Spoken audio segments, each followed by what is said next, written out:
The war in Ukraine has a huge impact on the global economy. Now some figures. Some experts predict a slowdown in the growth of the world economy this year by almost 1% from earlier predictions, and the recovery is expected only in 2024. The United Nations fears that the further continuation of the war will be the reason of mass starvation in the world, and more than 300 million people will be on the verge of death. That is why war in Ukraine is among main topics at the World Economic Forum in Davos.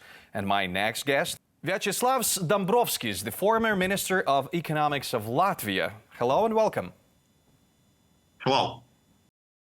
So before we start our discussion, let's get back to Davos 2022, which began with a live address from Volodymyr Zelensky in May 2022, who called for help as fast as possible to equip Ukraine for victory. He also called for maximum sanctions and a complete withdrawal from the Russian market. So what was made during the past year, and what grade would you give to the effectiveness of the forum? Well, what was done was very ambitious in terms of the sanctions. As we know, there's been many various rounds and the attempt to cut Russia off, cut it off from its traditional source of revenue from oil and gas. And well, the success has been mixed, unfortunately, largely because the expectations and the anticipation of the measures of the sanctions, especially as concerns the on oil and gas, led to a speculative increase in prices, which of course played right into Russia's hands. Now, however, with well, Europe, at least most of Europe, basically saying no to Russian gas. I mean, for example, we have seen in a matter of months how almost miraculously, Germany has basically, well, fully replaced Russian natural gas with the LNG gas. And the same is in Latvia and the Baltic states. And we now also see that the price cap on the Russian oil has been, well, at least partially successful, with Russian oil trading at a substantial discount to Brent. So I think there's been substantial progress has been made, but there's still a way to go. Yeah, I see. But calls to give Ukraine more weapons were heard this year in Davos during almost all the speeches. But while some leaders offered to do so, some others openly demanded it.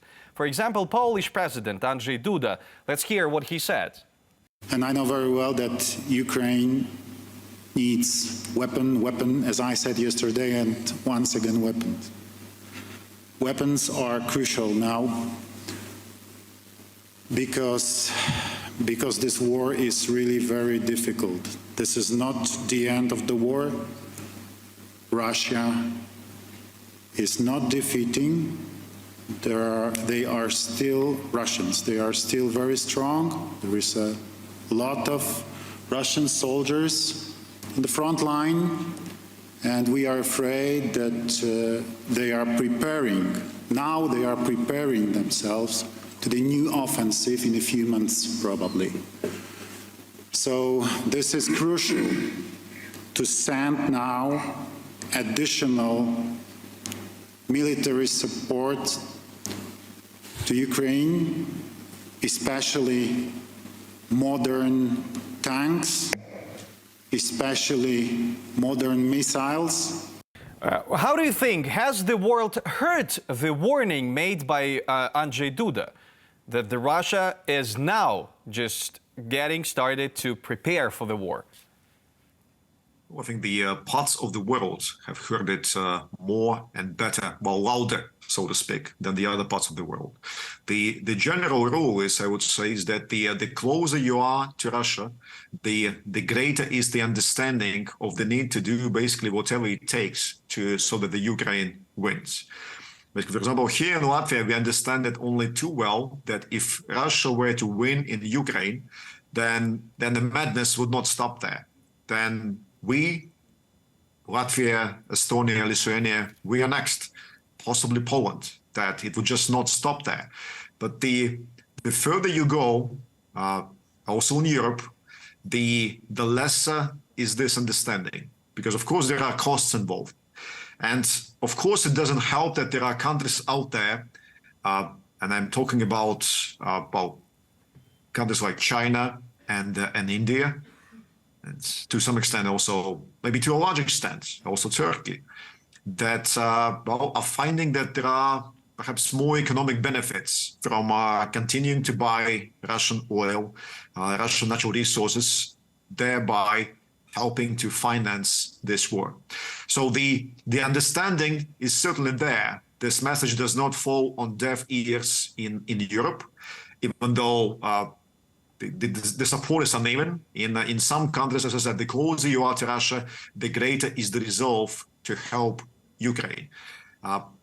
But also not everywhere in Europe, as we know, that there are countries like Serbia and there's Hungary that have some somewhat different attitudes, unfortunately. And then in the world, as I said, as we know, there is China and India and Turkey, whose position is more commercial, unfortunately. And each and every country is trying to find a solution to end this war. NATO Secretary General Jens Stoltenberg sees a peaceful solution to the war by giving Ukraine more weapons. Now let's hear what he said. This may be a pivotal moment in the war, and we need to understand that most likely this war will end at the negotiating table. Nobody knows exactly how the war will end, but most likely around negotiations or around the negotiating table. But what we do know is that the outcome of those negotiations will be totally dependent on the strength on the battlefield. So if we want Ukraine to prevail as an independent sovereign nation and a peaceful negotiated solution, more support for Ukraine is the way to peace, to a negotiated peace. Are there different ways of ending the war in Ukraine that were discussed during the forum? And what are the instruments to force Russia to withdraw its troops from Ukraine? Well, having a certain understanding of Russia, I would say that Russia will be ready to genuinely negotiate. And I say genuinely as negotiate as opposed to just getting itself a pause to rebuild and then attack again. It will genuinely negotiate only if its leadership will become convinced that they are about to lose the war. Only then they will negotiate in, or maybe as close to good faith as they possibly can. So it will be decided on the battlefield, I'm afraid. And what about Belarus? Is Russia trying to push to join in this war? Well, the Belarus, as we know, is a de facto Russian ally in this war. After all, well, you know it only too well. Every Ukrainian, I think, knows it, that the attacks on Ukraine, at least initially, were staged, came also from Belarus. For now, the armed forces of Belarus themselves have not joined this war and have not attacked Ukraine directly. And I think it's, of course, it's a big question as to whether they will find the nerve to do that.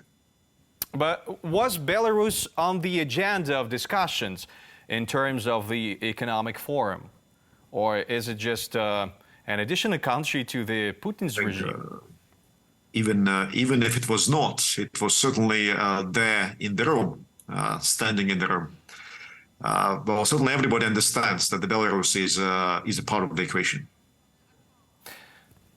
Thank you. So if the war doesn't end this year, 2023, what are the risks for the world's economy? And do the world leaders have the strategy or so-called plan? What are we going to do if the world does not end? Well, it's absolutely clear for everyone, well, for almost a year, that the hike, or even the explosion in energy prices, I mean, it's here. It's probably here to stay for at least another, maybe as long as 2 years. and also the inflation that has been in large part caused by the energy prices and also by the spiraling food prices is also here. And the deterioration in the purchasing power, the fall in the purchasing power, deterioration in the living standards is a fact that, of course, every European country and not only in Europe have to deal with. But so far it has not broken the resolve to support Ukraine in whatever it takes. And of course, there is, the way the market economy works is that it finds the way. Europe said no to, for example, the Russian gas supplies, and it will take some time, 2 years, to build the necessary infrastructure to import the natural gas in the liquefied form, the LNG gas. And once this infrastructure will be in place, and in some countries it is already in place, and that has been done very quickly, miraculously quickly, like in Germany, for example. In Finland, not far from Latvia, the floating LNG terminals are already there. So once that would be done, the pressure on prices will ease, and it will not be exactly back to normal, but it will be but the prices will be much more affordable than they have been over the last year. So we shall, as the previous chancellor of Germany said, we shall cope. But do the whole world, and especially European countries, have the plan B in case if the war is not going to end in 5-year term or maybe like 10-year term? Well, there are certainly the plans B and C and D in the backs of the mind,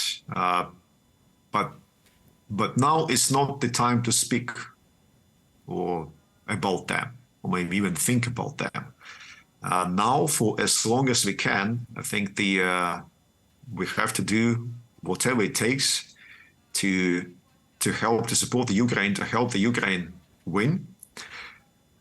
There is, of course, an understanding that the patience of European voters is not infinite, and if the war will grind to an impasse, basically to something like was the World War I, a positional warfare where neither side can advance significantly,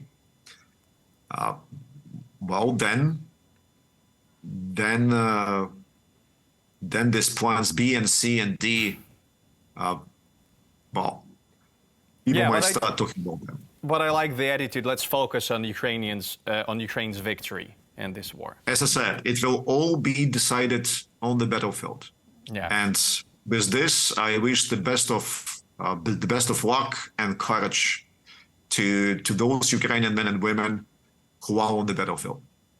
Thank you so much for being the guest of Spotlight Ukraine. Thank you. Thanks for watching our YouTube channel. Latest news, trends, and analytics on all about Ukraine. Like, share, and subscribe. Any questions, proposals, and comments, contact us via email.